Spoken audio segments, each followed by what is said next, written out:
Hi friends, మీరు చూస్తున్నారు ఎస్ఆర్జెమ్ఎక్ channel. ఇందులో అయితే మీకు ఫ్యాషన్ ప్రో ఫుల్ ఇంజన్ ఎలా ఫిట్ చేయాలి అని అయితే చూపిస్తాను. గేర్ వీల్స్ అయితే ఫిట్ చేసేది సపరేట్ వీడియో అయితే పెడతాను. పూర్తిగా ఇది కూడా పెట్టానంటే లెంత్ ఎక్కువ వస్తుంది, కాబట్టి మనం ముందుగా బేరింగ్స్ బాగున్నాయి లేదో చెక్ చేసుకొని గేర్ వీల్స్ వాటి ప్లేస్లో సెట్ చేసి నీట్గా అయితే ఆయిల్ వేసుకుంటే మనకు ఫ్రీగా ఉంటుంది, కాబట్టి ఆయిల్ వేయడం జరుగుతుంది. గేర్ వీల్స్ది కూడా సపరేట్ వీడియో అయితే కంపల్సరీగా పెడతాను. అదే ఒకే వీడియోలో పూర్తిగా లెంత్ ఎక్కువ అవుతుంది. మనం క్రాంక్ ఎక్కించే చోట లైట్గా అయితే ఆయిల్ టచ్ చేసామంటే మనకు స్మూత్గా వెళ్తుందనే ఉద్దేశంతో ఆయిల్ అయితే టచ్ చేయడం జరిగింది. క్రాంక్ అయితే సింపుల్గా ఎక్కించుకొని మనం ముందుగా వీలైనంత వరకు ఛాంబర్స్ ఎంత నీట్గా క్లీన్ చేసుకుంటే అంత మేలు. వాటిపైన ఉండే ప్యాకింగ్ పాతది పూర్తిగా మనం స్మూత్ రఫ్ పేపర్ అయితే వస్తుంది, దాన్ని తీసుకొని నీట్గా క్లీన్ చేసుకుంటే రఫ్ పేపర్ అయితే పోతుంది. ప్యాకింగ్ కంపల్సరీగా ఫ్యాషన్ ప్రోలకు అయితే ఉంటుంది, కాబట్టి నీట్గా అనబాండ్ మనకి నెక్స్ట్ ఇంజన్ చేసామంటే ఆయిల్ గారే ఇబ్బంది ఉండకూడదు, కాబట్టి అనబాండ్ అయితే నీట్గా పట్టించుకోవడం జరుగుతుంది. క్రాంక్లో ఆయిల్ ఫ్రీగా ఉండాలనే ఉద్దేశంతో అక్కడైతే ఆయిల్ వేయడం జరిగింది. అనబాండ్ పూర్తిగా ఇలా అయితే మనం ఒక్కొక్కరికి ఒక వే ఆఫ్ స్టైల్ ఉంటుంది, మనం అలా నీట్గానైతే టైట్ చేస్తాం. క్రాంక్ ఎక్కించేటప్పుడు కిక్కర్ మాత్రం కొంచెం అక్కడ కిక్కర్ బాగా గమనించండి. సైడ్ కానీ మనం ఎక్కించాము, అలాగే ఎక్కిస్తే ఎక్కదు. అటు సైడ్ అయితే పూర్తిగా ఎక్కించడం జరిగింది. బోల్టాలు ఇప్పుడు మనం అయితే సింపుల్గా ఫిట్ చేసుకోవచ్చు ఎక్కడక్కడ, మనకి ఎటువంటి ఇబ్బంది ఉండదు. వర్క్ వచ్చిన వాళ్ళకైతే తెలుసు, వర్క్ రాని వాళ్ళ కోసం అయితే పిల్లలు ఎవరైనా నేర్చుకునే వాళ్ళకి ఉపయోగపడుతుంది అనే ఉద్దేశంతో అయితే వీడియో పెట్టడం జరుగుతుంది. మనకు బోల్టాలు అయితే మిషన్తో టైట్ చేస్తున్నాం, అది కావాల్సిన టైట్ అయితే చేస్తుంది, ఓవర్ టైట్ అయితే చేయదు. మనం మళ్ళీ తర్వాత కావాలంటే మనం బిట్టు పెట్టి కూడా చెక్ చేసుకోవచ్చు ఎంత టైట్ చేసింది ఏం లేదని. మనమైతే వర్క్ త్వరగా కావాలని అయితే మిషన్తో టైట్ చేయడం జరుగుతుంది. మనకి గేర్ వీల్స్కి ఇక్కడ 10 సైజ్ బోల్ట్ అయితే బిగించడం జరిగింది, అది కంపల్సరీగా బిగించుకోండి, అది లేకపోతే గేర్లు అనేది మనకి పడవు. ఇటు సైడ్గా క్లచ్ ఛాంబర్లో మనం గేర్కి పిన్నులు అయితే వస్తాయి, గేర్ చేంజర్స్కి. ఆ పిన్నులు అనేది 4 లావి 2 చిన్నవి, ఆ చిన్నవి పైన వస్తాయి, లావి సైడ్కి వచ్చేస్తాయి. అవి అయితే సింపుల్గానే ఉంటుంది, ఏమంటే జాగ్రత్తగా అయితే పక్కకి పెట్టుకోండి ఇంజన్ ఇప్పినప్పుడు. మనం గేర్ సాఫ్ట్ ఇదైతే బాగానే ఉంది, ఏం ప్రాబ్లం లేదు. దానికి కొద్దిగా ఆయిల్ వేసుకొని ఎక్కించామంటే ఫ్రీగా పోతుంది. మనకు చూడండి సింపుల్గా ఫ్యాషన్ ప్రో హీరో బైక్ ఏ ఇంజన్ అయినా కూడా మనకి చాలా సింపుల్గా ఉంటుంది. తర్వాత గేర్ స్టార్ దానికైతే మార్క్ ఉంటుంది, ఆ మార్క్ ప్రకారమే మనం కింది దానికి పై దానికి ఏ విధంగా అయితే మార్క్ ఉందో ఆ మార్క్ ప్రకారమే కూర్చోబెట్టండి. ఇక్కడ బోల్ట్ దానికి సపరేట్గా ఉంటుంది, దానికి గుర్తుపట్టవచ్చు ఆటోమేటిక్గా. మనం దాని బోల్ట్ మాత్రమే యూజ్ చేయాలి, వేరేదైతే అక్కడ యూజ్ చేయకండి, కొంచెం పొడుగు పొట్టని ఇబ్బంది చేసే అవకాశం ఉంటుంది. ఇంజన్ బోల్టాలు కాబట్టి ఫుల్గా అయితే టైట్ చేయండి. గేర్లు పడుతున్నాయా లేదా చెక్ చేస్తూ ఉన్నాను, గేర్లు అయితే పడుతూ ఉన్నాయి బాగా, ఎటువంటి ప్రాబ్లం అయితే లేదు. మనం ముందే గేర్లు చెక్ చేసుకోవడం మీరు మనం ఆయిల్ చేయాలి అయితే నీట్గా క్లీన్ చేసుకొని ఎక్కించడం జరిగింది. ఇక్కడ లావ్ వాచర్ వస్తుంది, దానిపైన ఒక బుస్సు. తర్వాత మనం ప్రైమర్ గేర్ వీల్ అయితే వేసుకోవడం బెస్ట్. దీనికి ప్రతి దానికి ఆయిల్ ఎందుకు పట్టించుకుంటున్నాం అంటే మనకు ఫ్రీగా ఉండాలనే ఉద్దేశంతో అది ప్రైమర్ గేర్ వీల్ ఎలా వేసామో కూడా గమనించుకోండి. క్లచ్ బెల్ వేసేసాం. మనకి హీరో బైక్లు అయితే చాలా సింపుల్గా ఉంటాయి, టెన్షన్ పడే అవసరం అయితే లేదు. ప్రతి బైక్ అయితే మీకు చూపిస్తాను నేను.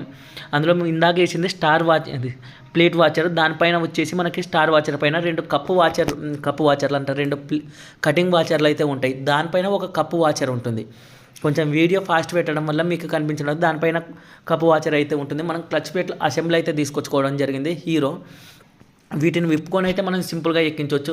ఇవి విప్పేటప్పుడు మాత్రం ఆపోజిట్గానే కంపల్సరీగా విప్పండి, లేదా ఒకటి సైడ్ విప్పామంటే ప్లేట్ కట్టే అవకాశం ఉంటుంది, కాబట్టి ఆపోజిట్గా విప్పి ఎక్కించుకోండి. మనం స్ప్రింగులు వేసేటప్పుడు కూడా అది జాగ్రత్తగా స్ప్రింగులు బ్యాక్ సైడ్ కూర్చున్నాయా లేదా అనేది అయితే గమనించండి. దీనికి చిన్న నట్టు వస్తుంది, దాని వెనక వాచరు. ఇటు సైడ్ పక్క దానికైతే లావు నట్టు వస్తుంది, దీనికి చిన్న నట్టు. మనకి మిషన్తో కాబట్టి పట్టుకునే అవసరం కానీ లేదు, ఫ్రీగానే అయితే వర్క్ జరుగుతుంది. మీ దగ్గర వాటికి సంబంధించిన పుల్లర్లు అయితే టైట్ చేయండి, మిషన్ లేకపోతే. మన దగ్గర మిషన్ ఉంది కాబట్టి సింపుల్గా అయితే పని అయితే జరుగుతుంది. మనకి ఈ స్ప్రింగులకు అనేది మనకి కొన్నిటికైతే పెయింట్ ఉంటుంది, పెయింట్ ఉన్నవి అయితే బయటకు వేసుకోండి.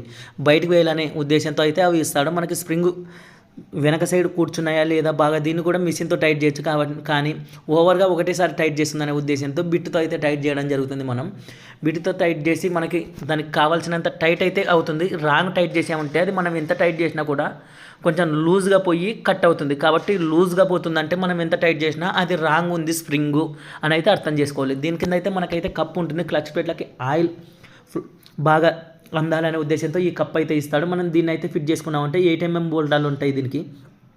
2 ఇంతకుముందు పాతవి అయితే 10 mm ఇస్తుండే, ఇప్పుడైతే 8 mm బోల్టాలు. మనం దీన్ని ఎక్కించేటప్పుడు పక్కన దానికి ఉన్న డస్ట్ ఏమైనా ఉందా ఒకసారి అయితే చెక్ చేసుకోండి, ఎందుకంటే క్రాంక్కి సంబంధించింది. దీనికి పెద్ద బోల్ట్ అయితే వేసి టైట్ చేయడం జరిగింది. పెద్ద బోల్ట్ దానికి కంపల్సరీగా ఉంటుంది. దీనికి కూడా ప్యాకింగ్ ఉంటుంది. ప్యాకింగ్ బాగుంది, దానికి ప్యాకింగ్ అయితే పోయలేదు, అందుకని దాన్ని ఎక్కించడం జరుగుతుంది. ఇవి స్టార్ స్క్రూలు 4, దీన్ని కూడా జాగ్రత్తగా అయితే ఎక్కించడం జరుగుతుంది. మీకు హీరో హోండా ఇంజన్లకైతే భయపడే సమస్య ఉండదు, ఎందుకంటే అంత సింపుల్గా ఉంటాయి.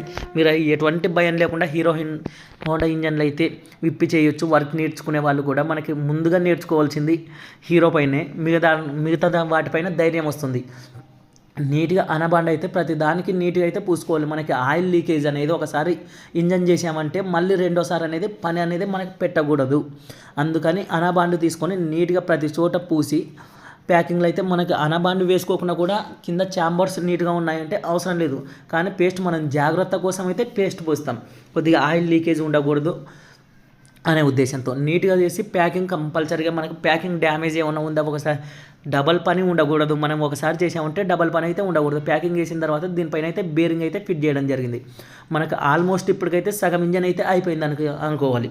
5 నిమిషాల్లో అయితే మనం అయితే పూర్తిగా సగం ఇంజన్ అయితే ఫిట్ చేసేసాం. ఎటువంటి రిస్క్ అయితే ఉండదు.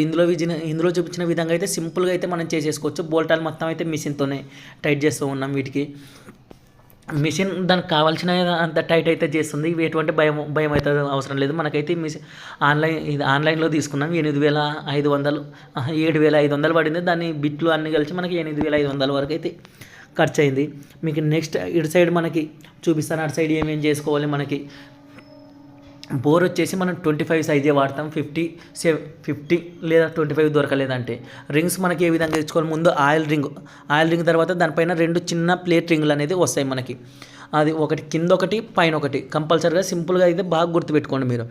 ఆయిల్ రింగ్ సెంటర్లో ఉంటుంది, దానిపైన చిన్నవి 2 ప్లేట్ రింగులు వస్తాయి. తర్వాత వచ్చేసి మనకి తర్వాత ఏది వస్తుంది అనేది కానీ మీకు సింపుల్గా చూపిస్తాను. నెంబర్ 2 అని ఉంది కదా, ఇదైతే సెకండ్ గాడిలో అయితే మనకు పడాలి. నెంబర్ 1కి అంత పేరు కనిపించదు, కానీ నెంబర్ 2 అనేది మనకి బ్లాక్ ఉంటుంది, ఆటోమేటిక్గా అయితే గుర్తుపట్టవచ్చు మనం. దీనికి చూడండి సెకండ్ ప్లేస్లో అయితే మనం ఎక్కించుకోవాలి. నెంబర్ 1 అనేది పైన ఉంటుంది. దీనికి అంత పేరు అయితే కనిపించదు. పేరు అంతగా లైట్గా మాత్రమే కనిపిస్తుంది. అంటే అది ఎప్పటికైనా కానీ ఒకటేనైతే మనం గుర్తుపెట్టుకోవాలి. రింగులు అనేది పేర్లు కనిపించేవి అయితే మనం పైకే వేస్తాం. కిందికి ఒక అన్న అయితే మనకు కామెంట్ చేశాడు, పేర్లు కనిపించేవి కిందికి వేయచ్చని. మనం ఎప్పుడైతే ట్రై చేయలేదు, అలా ఎప్పుడు పేర్లు కనిపించేవి పైకే వేసి చేసామని చెప్పాం. కొద్దిగా ఆయిల్ వేసుకొని మనం ఫ్రీగా అయితే ఎక్కించుకోవాలి. అటు సైడ్ అయితే ఆల్రెడీ లాగేసాం, ఇటు సైడ్ కూడా సింపుల్గా లాగేసాం. ఒకవేళ జారిపోతుందనే ఉద్దేశంతో కింద వేస్ట్ పెట్టుకొని అయితే చేయడం జరిగింది. మళ్ళీ లోపలికి పడిందంటే మళ్ళీ డబల్ పని అవుతుంది కాబట్టి ఒక్కొక్కసారి పొరపాటున జారిపోయిందంటే ఇబ్బంది. అందుకని నెక్స్ట్ అయితే మనం బోర్ ప్యాకింగ్ దీనికి కూడా అనబాండ అయితే ప్రతి దానికైతే నీట్గా కంపల్సరీగా పట్టించుకున్న తర్వాత అయితే తుడుచుకుంటాం. కింద మీకు రబ్బర్ వాచర్ కనిపిస్తుంది కదా, అది కూడా కంపల్సరీగా వేసుకోవాలి హీరో బైక్లకి. ఇదైతే ఫ్యాషన్ ప్రో. బోర్ నుంచి కొన్నిటికి అయితే చేంజ్ అవుతుంది మనకి. ఆ రబ్బర్ వాచర్లు బోర్ పైన వచ్చేవి కొంచెం వేరు వస్తాయి. పిస్టన్కి ఆయిల్ బోర్ ఎక్కిస్తామంటే మనకి పిస్టన్ ఫ్రీగా పోవాలి కాబట్టి లైట్గా ఆయిల్ అన్ని రింగ్స్లకి టచ్ అయ్యే మాదిరి ఆయిల్ అయితే పూసుకోండి. అలాగే అంటే కొంచెం హార్డ్గా పోతుంది. మనం బోర్ ఎక్కించేటప్పుడు బోర్కి కూడా కొద్దిగా ఆయిల్ పట్టించి లైట్గా మనం ప్రెస్ చేసే అవసరం లేదు, సేకిస్తే చాలు. అటు ఇటు సేకిస్తామంటే ఆటోమేటిక్గా రింగ్లు అయితే వాటి ప్లేస్లోంచి లోపలికైతే ఎక్కేస్తాయి. ఎటువంటి ఇబ్బంది అయితే ఉండదు. బోర్ ఎక్కించాక కొంతమంది బలవంతా పెడుతుంటారు, బలవంతా అయితే పెట్టే అవసరం లేదు. కొంచెం అటు ఇటు సేక్ ఇచ్చుకుంటూ చేసామంటే ఆటోమేటిక్గా అయితే సింపుల్గా అయితే ఎక్కుతుంది. మనకు చూడండి ఎటువంటి కష్టం లేకోకుండా సింపుల్గా అయితే ఎక్కుతుంది. మీకు హీరో బైక్లకు భయపడే అవసరం లేదు. మీనే ప్రతి బైక్ అయితే వీలైనంత వరకు నాకు ఇప్పుడు నెక్స్ట్ హీరో బైక్లు అది చేయను, కానీ నెక్స్ట్ వేరే బైక్లు ఏది వచ్చినా కూడా వాటి ఇంజన్ అయితే మీకు కంపల్సరీగా చూపిస్తాయి. ఎవరికో ఒకరికి 100 మందిలో ఒకరికి యూజ్ అయినా కూడా మనకి మేలే కదా. బుస్సులు కంపల్సరీగా అటు ఇటు ఉండేటట్టు చూసుకోండి. మనకి ఇంకా తర్వాత హెడ్ అయితే ఆల్రెడీ ఎక్కించి పెట్టాం. హెడ్ ఎలా ఎక్కించాలనేది కూడా మీకు వేరే వీడియో అయితే కంపల్సరీగా నీట్గా పెడతాను. ఇది కూడా మనకి ఆ బాణం గుర్తు సింపుల్గా పైన ఉంది కదా, బాణం గుర్తు వాటికి ప్యాకింగ్కి అది పైన ఉండాలి. దీనిపైన కూడా ఎగ్జిట్ మార్క్ ఉంటుంది, అది కింది సైడ్ వాడాలి మనకి కంపల్సరీగా. అటు ఇటు వేసినామంటే కూడా ప్లేట్ కట్ అయ్యే అవకాశం ఉంటుంది. కొన్నిటికి కట్ అయినట్టు కూడా అలా చూసా. ఎందుకు కట్ అయ్యాయంటే ఆ బాణం గుర్తు పైకి వేసిన వాటికి ఆ ప్లేట్ కట్ అయ్యే అవకాశం ఉంటుంది. కాబట్టి ఆ ప్లేట్ అయితే మనకి బాణం గుర్తు కిందికి వచ్చే విధంగా అయితే ఫిట్ చేసుకోండి. మనకి లాస్ట్ ఆయిల్ పంప్ ఉన్న చోట రాగి వాచర్ అయితే వస్తుంది, ఆయిల్ లీక్ కాకోకుండా. ఆ రాగి వాచర్ మాత్రం ఆయిల్ పంప్ అయితే ఎక్కడ ఉంటుంది మనకి అక్కడే వేయాలి, లేదంటే అక్కడ నుంచి ఆయిల్ లీకేజ్ అవుతుంది. ఆయిల్ లీకేజ్ కాకూడదంటే రాగి వాచర్ అక్కడే పడాలి. మిగిలిన వాచర్లు ఎటు పడినా ఏం కాదు. కానీ నెక్స్ట్ మనం టైమింగ్ చైన్ అయితే తీసుకొచ్చుకోవడం జరిగింది. టైమింగ్ చైన్ అయితే కంపెనీ 450 రూపాయలు అయితే పడుతుంది మనకి. మీకు టైమింగ్ చైన్ కూడా సపరేట్గా ఒక వీడియో ఎలా ఎక్కించుకోవాలి ఏమనేది పెడతాను. ఇంజన్ పైకి ఎత్తి టైమింగ్ చేయనే చేస్తున్నారని ఆశ్చర్యపోకండి. త్వరగా వాళ్ళనైతే మనం అలా చేస్తూ ఉన్నాం. మనకు సింపుల్గా దానికి బెండింగ్ వైర్ ఏదైనా వైర్ కట్టుకొని అలా అన్నా కూడా మనకైతే ఫ్రీగా బయటకైతే వస్తుంది. మనకు త్వరగా అయిపోవాలి అనే ఉద్దేశంతో వీడియో లెంత్ వస్తుందని ఆ విధంగా అయితే చేయడం జరిగింది. ఇది బోర్ వీల్, మనకి బోర్ వీల్ కూడా కొద్దిగా ఆయిల్ వేసుకోండి ఎక్కించేటప్పుడు బోర్ వీల్ బోల్టాకి. అది కరెక్ట్ గాడిలో ఉందో లేదా చూసుకొని అయితే టైట్ చేయండి. మనం అలాగే చూసుకోకుండా టైట్ చేసామంటే అది ఎక్కదు. దాని కింద కూడా మనకి రాగి వాచర్ అయితే ఉంటుంది. ఆయిల్ ఎక్కడైతే లీకేజ్ వస్తుంది అని కంపెనీ వాడైతే అనుకుంటాడో అక్కడైతే కంపల్సరీగా రాగి వాచర్లు అయితే ఇచ్చేస్తాడు. మనకి అవి ఉన్నాయంటే ఆయిల్ అయితే లీక్ కాదు. ఇక్కడ ఒక ఇదైతే కంపల్సరీగా వేసుకోండి. మనకి ముందర ఫ్రంట్ వీల్ ఇది ఎక్కించేటప్పుడు టైమింగ్ అనేది కంపల్సరీగా మనకి బోర్ టైమింగ్ అనేది కంపల్సరీగా ఉండాలి. బోర్ టైమింగ్ పిస్టన్ పైకి ఉండాలి. మనం అది గమనించుకొని ఎక్కించాలి. బోర్ ఎక్కించేటప్పుడే టాప్లో అయితే పెట్టి ఎక్కించడం జరిగింది కాబట్టి మనకైతే చెక్ చేసుకునే అవసరం లేదు. కానీ చెక్ చేసే అదైతే పెడతాం. బాణం గుర్తు అక్కడ చిన్న మార్క్ ఉంటుంది. ఆ మార్క్ ప్రకారం అది ముందుకు ఉండాలి. అక్కడ మీకు చిన్నగా కనిపిస్తుంది చూడండి. మనకి కంపల్సరీగా అది టాప్ ఉన్నప్పుడు మాత్రమే టైమింగ్ చైన్ అయితే ఎక్కించుకోవాలి. తర్వాత ర్యాకర్స్ టైట్ చేసేటప్పుడు వాల్స్ మనం చాలామంది బ్లేడ్ లూజ్ ఉండాలి అంటుంటారు. మనకు ఆ విధంగా అర్థం కాలేదంటే మీకు సింపుల్గా సైడ్ షేక్, మన స్ట్రైట్ షేక్ కాకుండా సైడ్ షేక్ వచ్చే వరకు అయితే వదిలిపెట్టండి. సైలెన్సర్ నుంచి వచ్చిన దానికైతే 2 బ్లేడ్ల అంత లూజ్ ఉండాలి. మనకి పైదైతే ఒక బ్లేడ్ ఎంత అయితే సరిపోతుంది. మీకు అర్థం కాలేదంటే సైడ్ షేక్ వచ్చిందంటే అక్కడికైతే వదిలేసండి. స్ట్రైట్ షేక్ మాత్రం ఉండకూడదు. స్ట్రైట్ షేక్ ఉందంటే సౌండ్ వస్తుంది కాబట్టి సైడ్ షేక్ వచ్చే వరకు అయితే ఉంచండి. మనకి సింపుల్గా మళ్ళీ తర్వాత దీనికి అన్నీ వేసుకొని అనబాండాన్ని పూసుకొని నీట్గా అయితే ఎక్కించడం జరుగుతుంది. మీకు కాయిల్ ప్లేట్కి ఓరింగ్ అనేది ఉండాలి మనకి కంపల్సరీగా. ఆ స్క్రూల కింద కూడా మనకి 2 చిన్న ఓరింగ్స్లు ఉంటాయి. అవి కూడా ఉన్నాయో లేదో చూసుకొని కొత్తవి మనం తీసుకొచ్చుకుంటాం కాబట్టి ఇంజన్ ఎక్కించేటప్పుడు అవి కూడా జాగ్రత్తగా వేయించుకోండి. మనకి సెల్ఫ్ మోటార్ నెక్స్ట్ సెల్ఫ్ ఉన్న వాటికి సెల్ఫ్ మోటార్ ఎక్కించుకోవాలి. సెల్ఫ్ చైన్ అవన్నీ అయితే సింపుల్గా ఉంటుంది. ఆటోమేటిక్గా పై వర్కులు చేస్తూ ఉంటాం కాబట్టి ఇవి ఇక్కడ నుంచి అయితే మనకి అన్నీ తెలిసినవి ఉంటాయి. ఇవి సెల్ఫ్ ప్యాడ్స్ మనకి సెల్ఫ్ చైన్వి లూజ్ అయినా కూడా సైడ్కి రాసుకోకుండా మనం ఈ విధంగా సెల్ఫ్ మోటార్ అయితే ఎక్కించుకోవచ్చు. సింపుల్గానే ఉంటుంది. ఏ ఇబ్బంది అయితే ఉండదు. హీరో హోండాలకి మనకి భయపడే అవసరం కూడా ఉండదు. మీకు నెక్స్ట్ ఏ బైక్ ఇంజన్ కావాలో అయితే మన కామెంట్ సెక్షన్లో అయితే కామెంట్ చేయండి. కంపల్సరీగా అదైతే చూపిస్తాను మీకు నెక్స్ట్ ఏ ఇంజన్ వీడియో కావాలన్నది. వీలైనంత వరకు క్లారిటీగా చూపించకైతే ట్రై చేస్తాను. వీడియో నచ్చితే లైక్ చేయండి, షేర్ చేయండి, మన ఛానల్ని అయితే సబ్స్క్రైబ్ చేయండి ఫ్రెండ్స్.